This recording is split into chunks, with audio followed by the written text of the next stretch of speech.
největší překvapení našeho turnaje. Martin Bagerka měl bílé, co si pamatuju podle losu. S Martinem Petrem, tím naším velmistrem.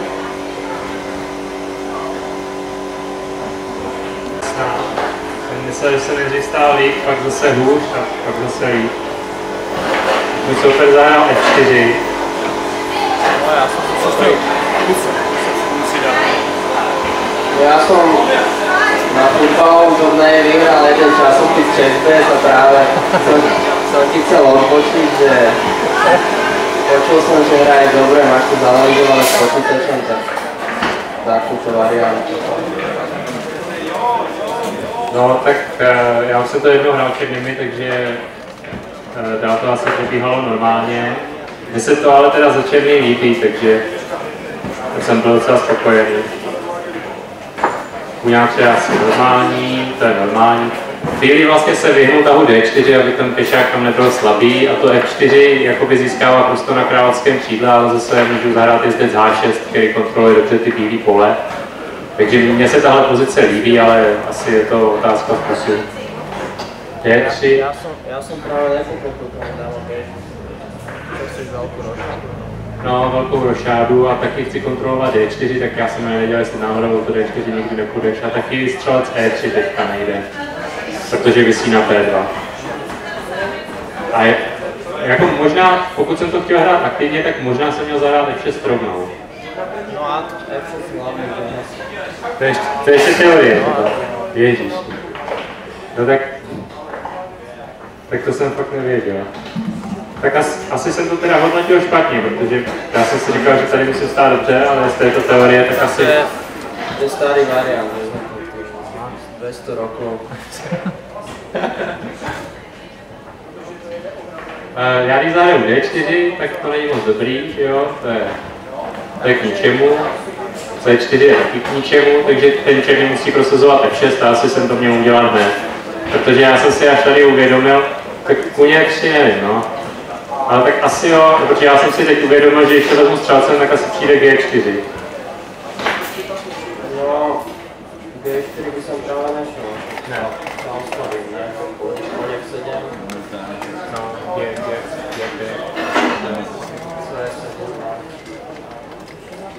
Výdy. Neviem, kon D.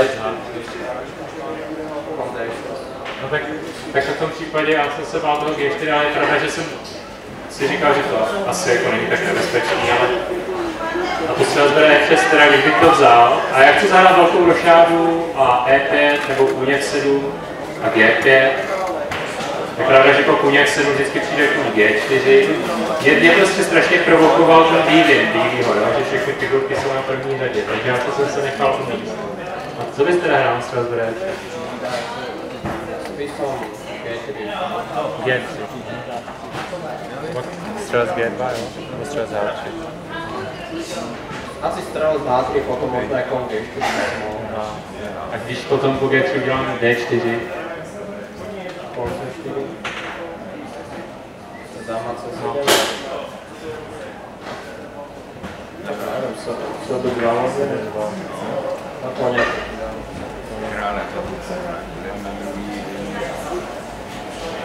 Ale teď jsem ještě víc. No ja som ten koň je dobrý, že vlastne ty môžeš nemohli ísť E5, lebo si dá vždycky kon D. Takže ja by som... Takže možno, že nejaké dáma C7, ja som hodnotil, že dáma C7 a C4. A potom možno po nejakom kon C4 išiel by si E5. Tak v tom případě se to mělo vzít střelcem, no. Jako asi teda, jestli to je Chessbase magazín, tak to asi není tak zlý za bílýho, jak jsem si myslel, protože mně to přišlo, že černý má lepší bílý figur, ale je pravda, že bílý jezdci stojí výborně. No prostě. Koň jezdí na H6. Ano. Takže můj jezdec na H6 stojí špatně a vlastně nikam nemůže. Takže přišlo G3, velká rošáda, střelec H3, F5, to si myslím, že je asi v pořádku. Rošáda. Já jsem omezil tím tahem F5 toho koně na E3 a mně se tahle pozice fakt líbila. A teď jsem udělal opravdu velkou chybu, protože jsem úplně přehlídnu další tah. A kdyby šel teda kůň 7, tak zkusím nějakou variantu tam naťukat. Tak kůň 7. Počkej, tak já budu tykat. Kůň 7. Asi...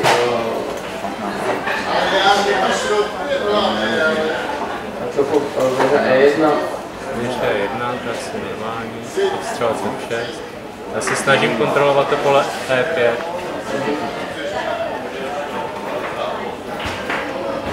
Teď chci jít H5, H4.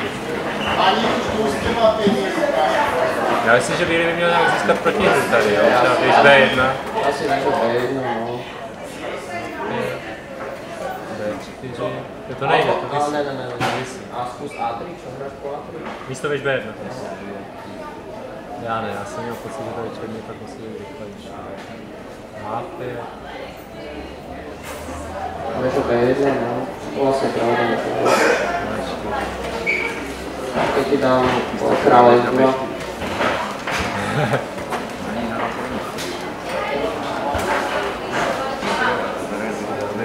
Dobereš, no. A možno miesto Roša by bolo krále 2 lepšie, ale to asi... No dobre, dobereš na ketu. Možná ani nemusím, jo? Na ketu, no, na ketu. Nemůžeš nikdy, jako. To nemůže nikdy, ne? Možná takhle AE. Zkus. Tak možná sem. No tu možno... Ne, já zahrám to tak, to je dobrý. To si jich máš? A teď ti dám D4. A to si ztrátil, ne? A teraz nejde konka? Jo, zase. Já mám s tím G5 nějaký problémy. Já nevím, mně se tohle zdá do černýho ruby. No, měl jsem to hrát, já jsem si totiž říkal, že po H5 dostanu kůň H4, že třeba Bílý si to připraví, udělá třeba král H1 a po H5 přijde kůň H4, toho jsem se trochu bál. Takže já když to teďka vezmu, tak jsem přišel o černopolného střelce, ale to by mělo by to být dobrý začen. A vysím na H5 teda ještě, ale není to tak jednoduchý, no, jak jsem si myslel, je to složitější daleko. Keby si išel město nějak C4 se snažil presadit? To jsem taky chtěl, ale přišlo mi to málo, no, pak ti urychlují tu protihru. Takže jako C4, D4, pak B3. No, ale v té variantě byl král na F2. No to jo. Ty máš kon D6, to jo. Ale já si myslím, že tohle je za Bílýho, nebo krále 2 bych asi nečekal. Alebo máš tak normálně hrát dáma C7, C8 a připravit si to jsem tak no, ale zase by si mal slabinu na F5, na D5, že možno celý plán z D5 je taký. Takže ťažko hľadať nejaký plán. Práve tí asi úplne blokujú celé centrum. No, já jsem určitě měl hrát na královském křídle, jako kůň 7 a H5, to je samozřejmě správně. A to, co jsem udělal v partii, to je hrubka, prostě, to je úplná blbost. Protože teď přišlo kůň G5 a já jsem zjistil, že mám velký problémy. Je prostě hrozí kůň bere H7, jo, a mě se to strašně nechtělo brát, protože já jsem věděl, že to není jako dobrý tah, ale prostě nic lepšího mě nenapadlo. Počkej. A dajte zpět, no a D4 se nechtěl hrát? D4, no. Tak jo. Dáme C7. A teraz keď ti zoberám na H7, tak neviem, C7. Jo, jako obětovat, možná to bylo lepší než partii. No a já teď teraz musím zobrať na D4. To nevidím, alebo C2. A kon G.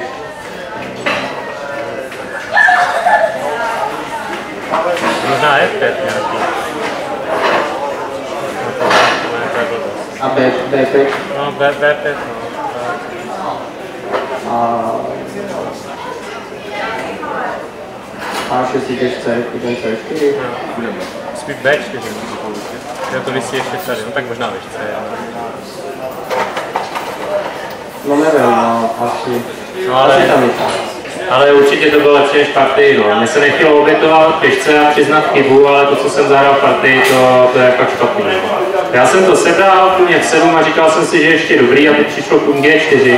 A já jsem totiž vůbec neviděl, že když vezmu tady, tak on bílý má sice asi i jiné možnosti, ale přijde... Ale přijde kůň H6 a teďka já už mu běží, střelec bere G5, a pak je vědlička na F7 a ztrácím kvalitu. Mám za ní sice běžce jednoho, ale to není dostatečná kompenzace, prostě tady toho mám málo. No takže jsem musel zahrát ještě věž G7 možná teda bylo.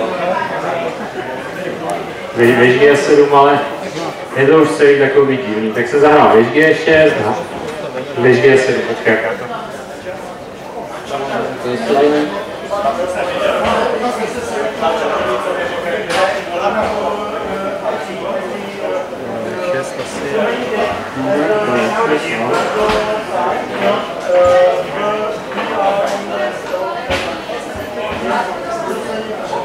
A tady se černý drží, že?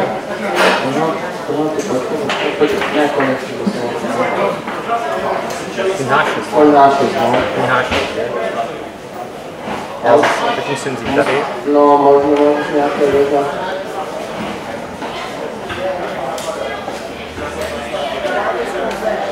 No, asi musí dobře, no, H6, může P6.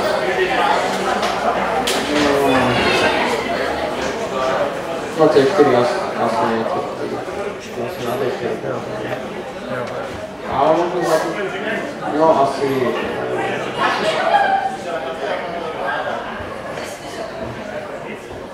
No ty máš teraz asi plán to E5 presadit, nejak.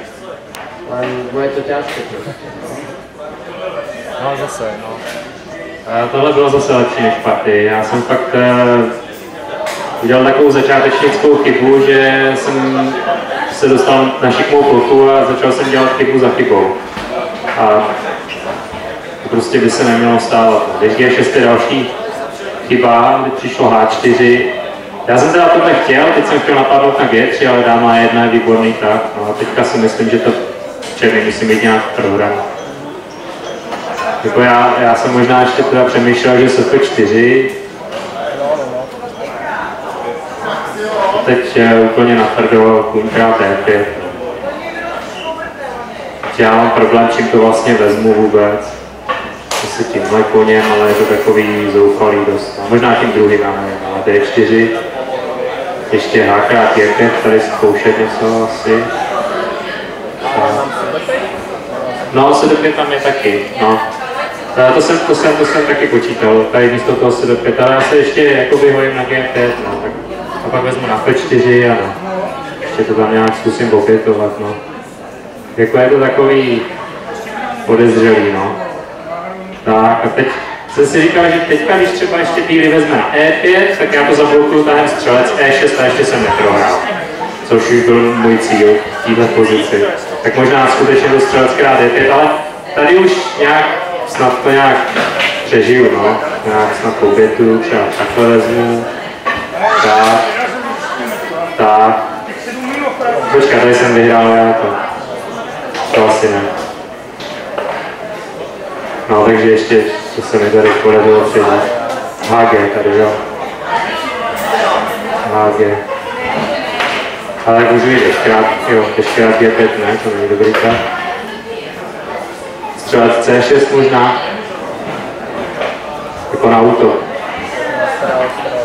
Střelec F7. Věž H8. Je takový zoufalý trochu, že?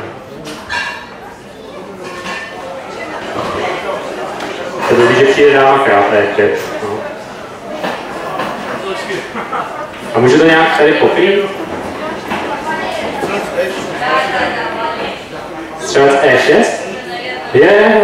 střelec Eš, to možná vyhraje černý. Ještě D4 tam nějak. No, ale asi neprohraju hned, jako. Myslím si, že to černý nějak asi tady ještě spasí.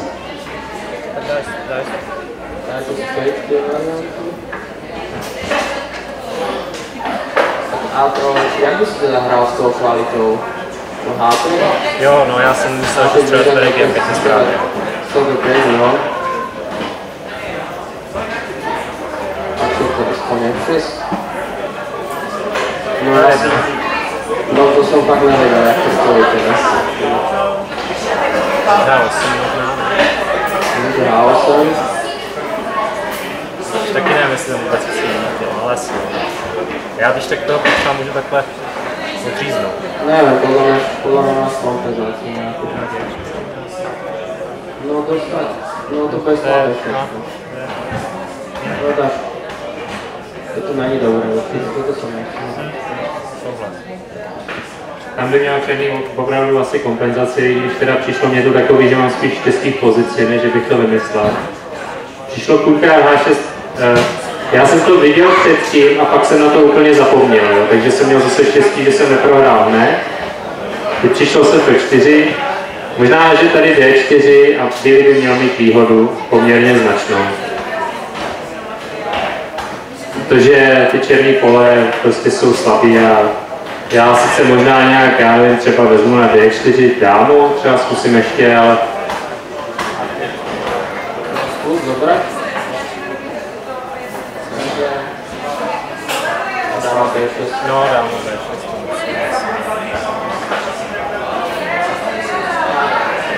Možná nejde zoufalý ještě. No tak. Popovedě. Na B2, jo. Možná jo. Abych měl aspoň pešce.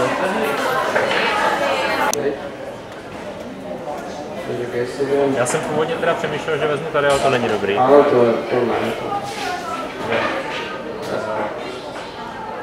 Tak, a teďka střelec D5. No, D5, tam bych střelec G6 samozřejmě. Tam už nemáš. No, tak asi se máš to. Co to vychází?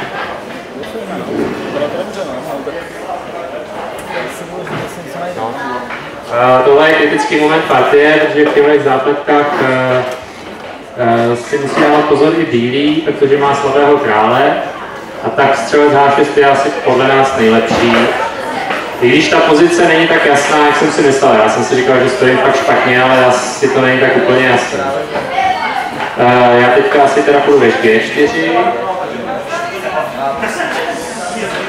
A to je asi remíza po 3. No a se do 5. Aha. A já když jdu sem, tak asi... No se do 5. Takže taky se mohlo remizovat. Ale nevím teda, no vieš teraz máš bežek G8 a jako 4 tam hrozí. Možná teďka jenom takhle. A teď. To ne, to není dobré. A teďka teda co? Bežek G8, no. A ne, nebudem hrát na remízu. Po 4. To je zajímavé. Zkus. Tu 8, tu 8. Jasně, Já, dobře. jasně. Je to... To je šílené.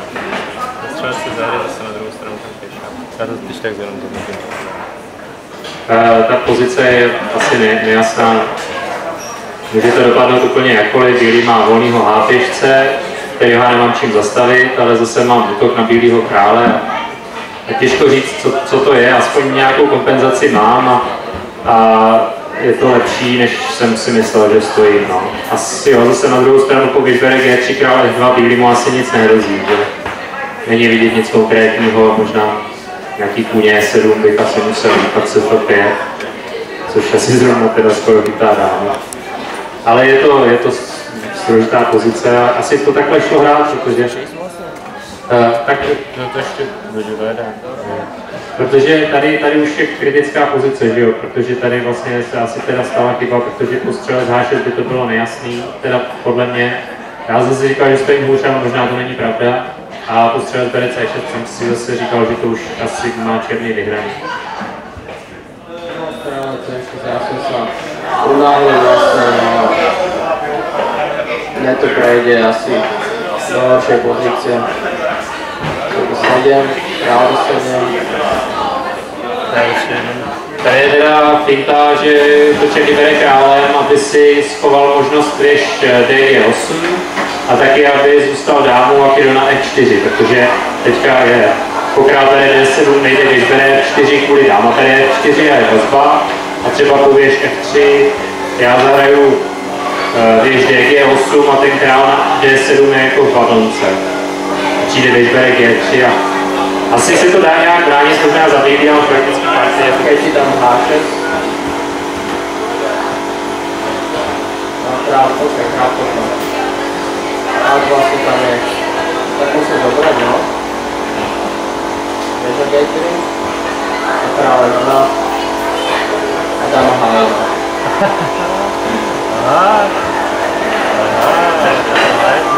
Ale by možno tam hrať nejaké... A to má byť za jedna.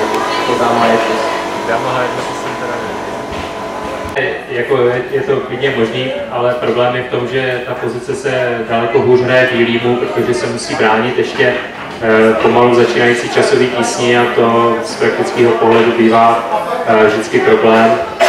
Jako je to možný, že tady bílý nějakou obranu má, ale je strašně těžký to tady zahrát správně za bílý. Už, protože třeba po D4, co přišlo v partii, tak už je to určitě si do D6 teda dáma H1 jsem neviděl. Zase je pravda, že pokud bych třeba do toho naběhnul, tak dostanu dáma H1, pak budu stát hůř. No. Ale snad by se to nestalo. No. Jako to střelet bere C6 byla prostě chyba, jako jinak ta partie byla dost zajímavá. No. Já jsem fakt si říkal chvílema, že to prohraju, ale to jsou strašný štěstí v pozici, třeba to král bere D7, to je prostě klika. A teď vlastně po D4 už tady dokonce jsem měl hrát dáma C6, že? To dám D5. No, dáma bere D5. to ukážu. No tak dávaj. Dáma C6, D5. To jsem právě neviděl. Takže to je jedno. Já jsem totiž měl tady chybu, že jsem se zaseknul v propočtu, to jsme asi udělali oba, že přijde věž D1, dáma je svázaná, ale tady je věž G2 mat, takže to byla určitě nejrychlejší cesta k výhře. Ale vlastně i to, co se stalo v partii, tak tady prostě ten černý stojí úplně totálně na výhru, takže naštěstí teda to nemělo vliv na výsledek, že po král bere G3 je vždycky věž G8 a autor černýho rozhoduje.